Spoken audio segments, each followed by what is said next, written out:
Good morning, afternoon, evening, whatever time it is that you may tune into this video. It is your girl Sassy, and I am going to just do a quick tutorial because I'm working on some t-shirts, and I figured I would hop on and kind of give you some of my tips and tricks, and then also go from start to finish just so you can see how easy it is to press shirts. Now I have the Cricut EasyPress 12 by 10. I also have the EasyPress Mini, which I don't use pretty much ever. And I've also used my iron. All three of them work, but the effort is a little bit different with the different ones. So my advice is, if you are using something other than the EasyPress or a heat press, like if you want to use an iron or anything like that, invest in one of these temperature guns, because if something, especially when you're dealing with different materials like foils and glitters and that kind of thing, if it says it needs to be 400 degrees or how many ever degrees, it really should be, so that you can get the best result out of your materials and your project.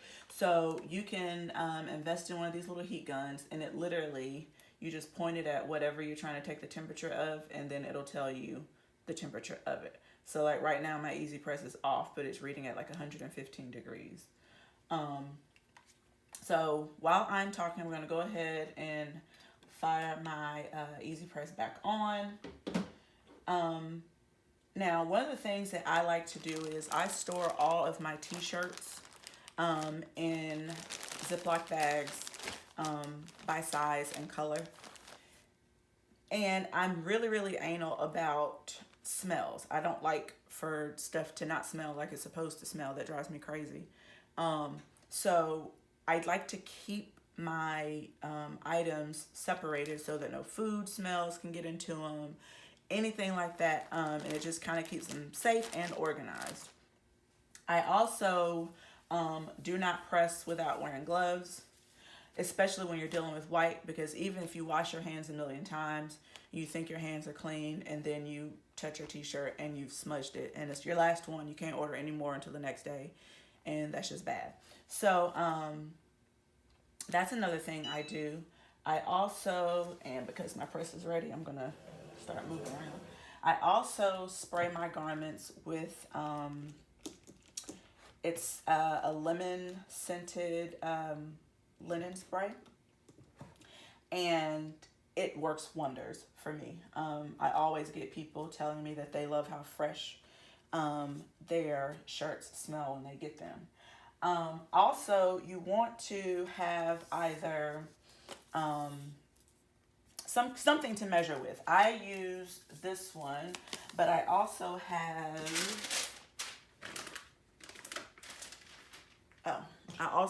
this little compact one that I use as well. But you want to make sure that you're measuring to ensure that your design sits properly on your garment. So I'm just going to press this one of the shirts that I'm working on so that you can see exactly what I do from start to finish. And while I'm setting this up, I actually press on an old wooden desk. It wasn't old when I started crafting on top of it, but I've gotten all kinds of stuff all over it. And it's the perfect size. It works wonders for me.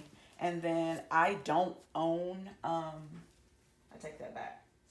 I do own a Cricut EasyPress mat, but I got this one when I got the Mini.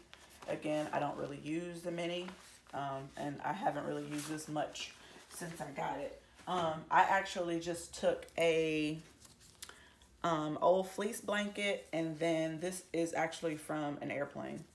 And that's what I use to press on, and it works amazingly for me. Now, when you get ready to press your t-shirt, In order to get the best results, the first thing you want to do is press the moisture out of the shirt. Now, because I use linen spray, I'm adding moisture to it, so I cannot skip this step. And I just give it, 2 sprays. Doesn't need a lot. You don't want to overpower the garment, so on and so forth. And then I just take my press and run it over the area where the decal will be applied. And this removes all the moisture from your garment before you get ready to apply your vinyl HTV. Now, the second thing I do is I fold it from armpit to armpit.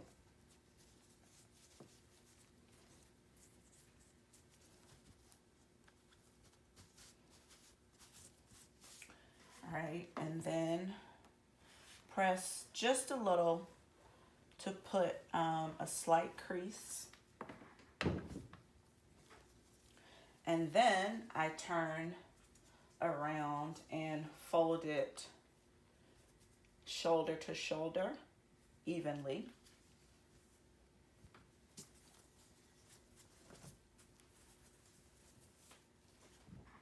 And lightly press to put a crease here as well. And what that does is, I don't know if you can see, but it creates a center point on your t-shirt. So you know exactly where the exact middle of your t-shirt is when placing your garment or when placing your design. Now I am doing a layered design. So it's going to be just a little different, but I'll tell you why. I measure between 3 and 3.5 inches from the collar when I get ready to apply my vinyl. And then another thing that I do is I actually fold my vinyl, or my carrier sheet rather, and just slightly crease it so that when you put it on your shirt, you can just line up the crease with the crease that you put in your shirt already.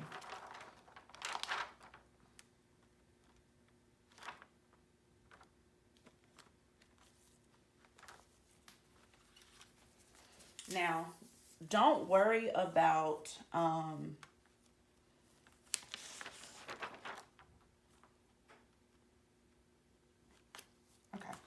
don't worry too much about like if you have to fold over the HTV, because the cool thing about most HTVs, and I'm going to say most because I haven't used them all and I don't want to tell you something and then you mess up your project, but most HTVs, even if they get a little wrinkled, once the heat is applied to them, they smooth themselves back out. Now, again, because this is going to be a layered project, I am not going to press this for the full time. So I'm only going to press this for about 10 seconds or so just to get this onto my garment before I add the second layer. So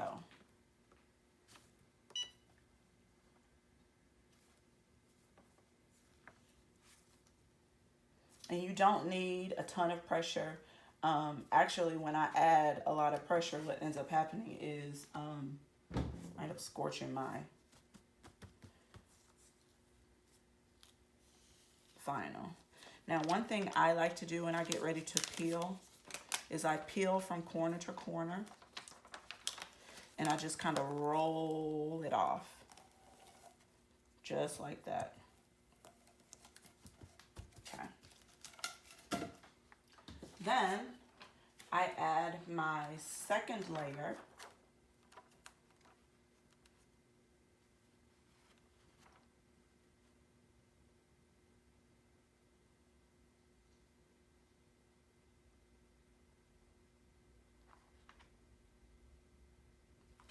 And while I'm here, shout out to my lovely sorors of Sigma Gamma Rho Sorority Incorporated.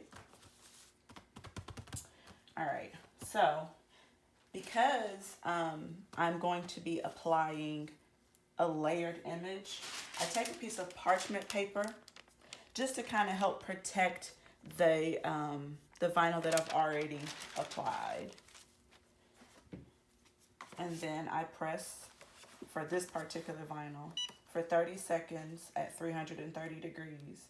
And the way you determine how long, how much pressure, when to peel, that kind of thing, Cricut has a heat guide on a website. I think the URL is cricut.com/heat guide, but I'll put the link in the description box.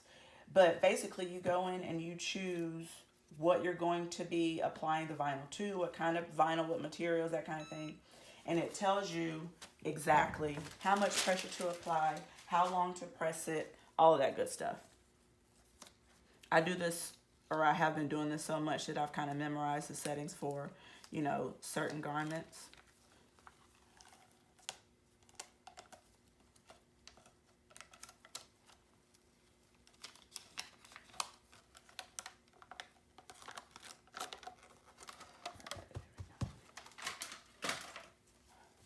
So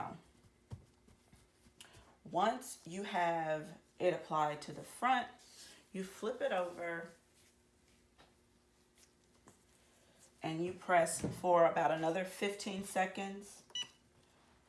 But again, make sure that you go to the heat guide so you can actually see how long you need to press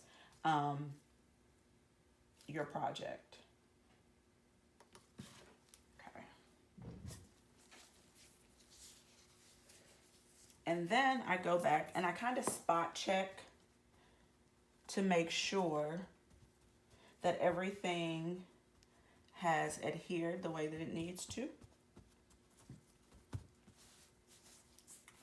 And you are done. Now, one thing that I didn't do while I was doing this was take my lint roller and clean off any lint that was on the shirt. But I do that when I unpack them and put them into the bag. And you can kind of eye it to see if there's something on it that doesn't need to be. If the, you know, the linen or the t-shirt looks like it has little, you know, balls, cotton balls and stuff on it. I eye it, and like I said, before I actually pack them into the Ziploc bags, I take my lint roller over it. So pretty much from start to finish, this is what I do. I let it sit, you know, not that long before I move on to the next one. But one thing to remember is when you're using HTV, try not to wash the garment for at least 24 hours, because while it has adhered to the fabric, you want to give it time to actually bond and stay and be nice and pretty for a long time. So that's pretty much start to finish the way that I apply HTV to t-shirts. If you have any questions, as usual, you can drop a comment. And I'll always respond. And also, if you are learning anything, let me know, me and my hands. And please subscribe to my channel. Talk to you later. Bye, guys.